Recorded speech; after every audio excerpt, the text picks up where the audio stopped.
Assalamualaikum warahmatullahi wabarakatuh, anak-anak.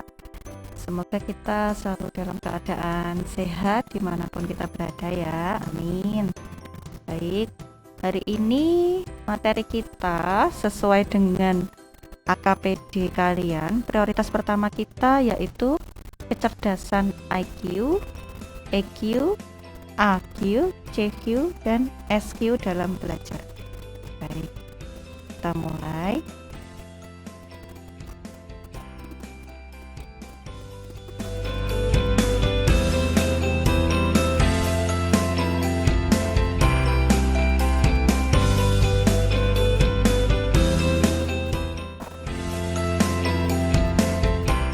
Ada 5 yang harus kita pahami baik-baik.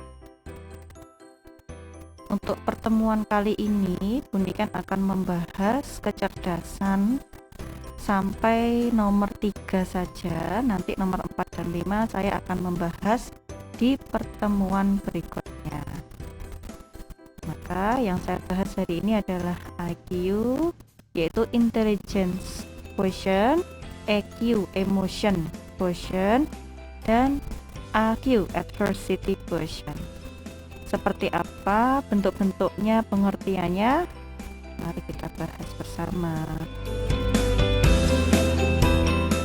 Kita bahas yang Intelligence Quotient dulu ya anak-anak ya.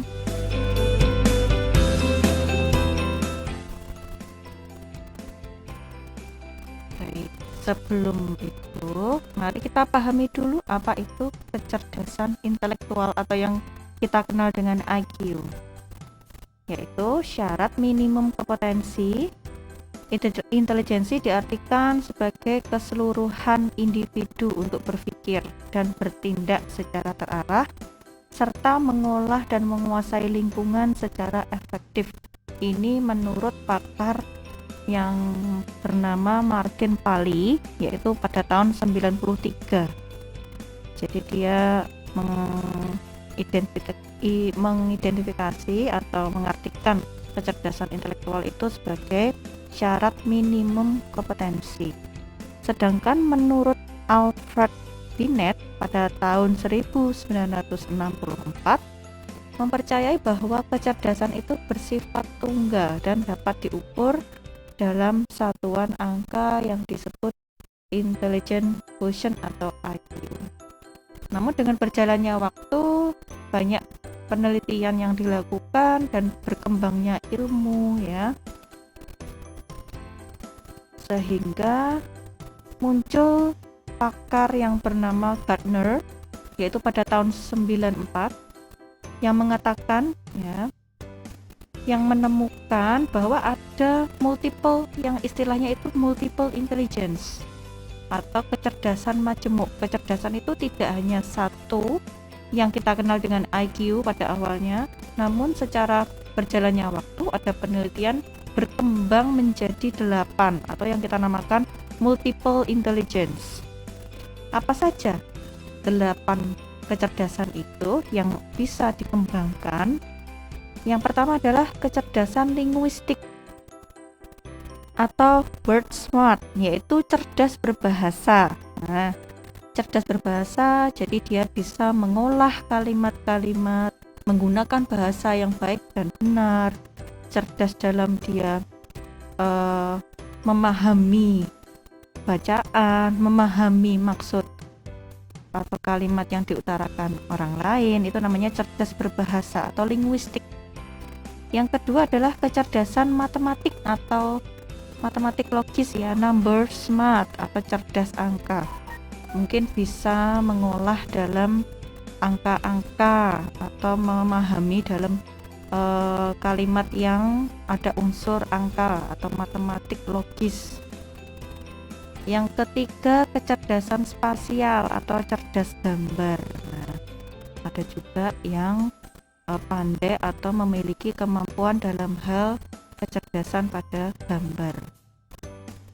Kecerdasan kinestetik jasmani, cerdas tubuh. Jadi pandai mengolah tubuh ya, pandai dalam hal jasmani, itu bisa mengolah jasmani dengan baik, olahraga dan sebagainya. atlet-atlet itu termasuk dia cerdas kinestetik. Lalu cerdas musikal atau cerdas musik nada suara, pandai bernyanyi atau dalam hal musik, mengolah, mengkomposer lagu ataupun lirik. Nah, ini termasuk kecerdasan musikal. Ada juga kecerdasan interpersonal. Inter itu dalam hal kita berinteraksi atau bergaul dengan orang lain. Jadi dia pandai membawa diri, tidak ada rasa malu atau adanya itu percaya diri ya. Jadi dia itu bisa membawa diri bergaul dengan orang. Kecerdasan intra itu dengan diri sendiri. Jadi dia bisa memahami diri sendiri, dia bisa berkomunikasi dengan dirinya, dia bisa menempatkan dirinya seperti apa, itu intra. Kecerdasan naturalis itu cerdas alam. Jadi kita tidak hanya peduli dengan antar manusia, jadi kita peduli dengan alam kita, jadi menjaga alam kita dengan baik, atau kecerdasan naturalis. Dari ke-8 kecerdasan ini, anak-anak termasuk di kecerdasan yang mana nanti dievaluasi, nanti direfleksi bersama-sama apakah anak-anak dari 8 poin ini ada semua atau mungkin beberapa. Nanti coba dilihat. Saya yakin setiap individu pasti memiliki salah satu dari 8 kecerdasan tersebut. Yang menggembirakan dari paradigma baru tentang intelligence adalah pandangan bahwa tidak ada murid yang bodoh, Setiap anak atau individu itu memiliki kecerdasan yang menonjol 1 atau 2 jenis, minimal 1 lah pasti ada untuk berprestasi. Jadi jangan sampai kita berpikiran bahwa kita bodoh, tidak. Jadi setiap individu pasti memiliki kecerdasan. Yang kedua adalah emotion quotient atau yang kita singkat dengan EQ. Kecerdasan emosional adalah kemampuan untuk mengenali perasaan sendiri dan perasaan orang lain, kemampuan memotivasi diri sendiri, kemampuan mengolah emosi dengan baik dan dalam berhubungan dengan orang lain. EQ sangat besar perannya ya untuk memiliki segala kesuksesan. Jadi tidak hanya IQ, bahkan EQ ini memiliki peran yang sangat besar untuk kesuksesan orang lain. Maka Daniel Goleman mengembangkan ada 5 poin dari EQ ini, yaitu kesadaran diri, pengaturan diri, motivasi, empati, dan keterampilan sosial. Maka apa itu kesadaran diri? Nah, kesadaran diri itu adalah kesadaran emosi diri, menilai pribadi, dan percaya diri. Jadi seseorang apabila dia memiliki tingkat kesadaran diri yang tinggi, maka dia tuh punya rasa bisa menilai pribadi diri sendiri, bisa memiliki kepercayaan diri. Kalau pengaturan diri seperti apa? Pengaturan diri itu pengendalian diri, sikap dapat dipercaya, waspada, adaptif, dan inovatif. Maka di sini dia dapat mengadaptasikan dirinya, dapat berinovasi itu ya. Kalau motivasi itu dorongan untuk berprestasi, komitmen, inisiatif, dan optimis. Jadi dia tuh selalu optimis dalam hidupnya. Kalau keempat, empati itu dapat memahami orang lain ya, membantu mengembangkan orang lain, menyikapi perbedaan, dan kesadaran terhadap orang lain. Jadi kita harus memiliki rasa empati ya, kita merasa kita itu adalah dia ya. Yang kelima adalah keterampilan sosial, yaitu pengaruh, persuasi, keterampilan berkomunikasi, kepemimpinan ya, manajemen konflik, keakraban, dan kerjasama atau kerja tim. Jadi bagaimana dia menempatkan dirinya di lingkungan sosial dalam hal kepemimpinan, kerjasama dengan tim, saling membantu, saling menolong. Nah ini ada 5 poin ini. EQ ya, 1 sangat penting perannya. Lalu yang ketiga adalah kita namakan AQ atau kita kepanjangannya Adversity Quotient, yaitu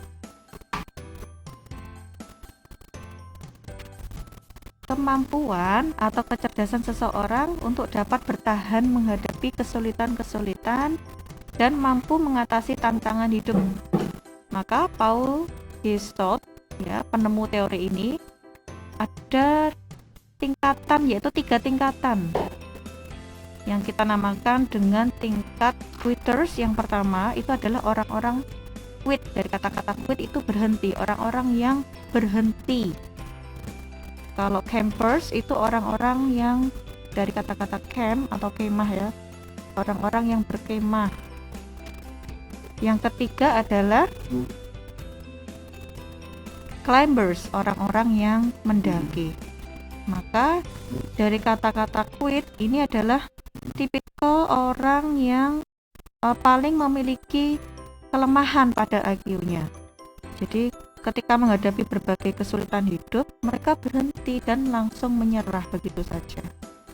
Mereka tidak memilih untuk, bahkan ke tingkat camp pun dia tidak mau, apalagi ke tingkat climbers atau mendaki. Jadi dia setiap ada menemui masalah, dia langsung menyerah atau tidak ada usaha untuk memperbaikinya. Itu contoh yang tingkat quitters, ya.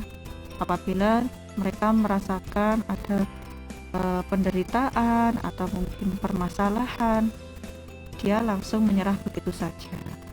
Tingkat yang kedua adalah campers, ya. Jadi campers ini tingkat sedang. Awalnya mereka giat mendaki, berjuang, menyelesaikan tantangan kehidupan. Namun di tengah-tengah, jadi namanya campers, ya, setelah mendaki ternyata ada permasalahan yang menurut mereka tidak bisa diselesaikan. Di tengah-tengah mereka berhenti. Nah, mereka merasa jenuh, bosan, merasa sudah cukup, mengakhiri pendakian. Nah, ini contohnya, ya. Jadi kalau quit tadi sebelum mendaki dia sudah berhenti. Kalau campers sudah ada proses mendaki tapi dia ada masalah, dia menyerah juga. Jadi tahap sedang. Bagaimana dengan climbers atau orang yang mendaki? Climbers ini adalah pendaki sejati, yaitu orang yang seumur hidupnya mencurahkan diri kepada pendakian hidup. Jadi kita ibaratkan gunung itu adalah kehidupan. Bagaimana kita bisa mencapai puncak itu dengan kesuksesan, ya. Mereka paham dan sadar bahwa sukses itu bukan hanya dimensi fisik material, tetapi seluruh dimensi, yaitu tidak hanya fisik material, ya, fisik moral, sosial, spiritual, dan lain-lain. Jadi mereka adalah orang-orang yang selalu mencari apa itu hakikat hidup, ya. Hakikat manusia diciptakan itu untuk apa? Ini adalah tingkat orang-orang yang berhasil, yaitu tingkat climbers. Jadi demikian sarankan, mari kita belajar untuk menjadi seseorang yang memiliki adversity quotient pada tingkatan climbers. Kalau kita belajar mungkin masih di tahap tingkat quitters, belajar lagi kita berada di tahap campers. Nah, bagaimana kita bisa menjadi seseorang yang memiliki IQ di tingkat yang paling tinggi, yaitu climbers, ya. Baik, pertemuan hari ini kita membahas 3 kecerdasan, yaitu IQ, ya, atau intelijensi yang bisa diukur, ya, mungkin dengan tes IQ, kan ada, ya, psikotes. Ada juga emotion, ya, emotion quotient yang tadi ada 5 poin tadi: kesadaran diri, pengaturan diri, motivasi, empati, dan keterampilan. Baik anak-anak, terima kasih, sehat selalu, ya. Sampai jumpa nanti di pertemuan selanjutnya. Wassalamualaikum warahmatullahi wabarakatuh.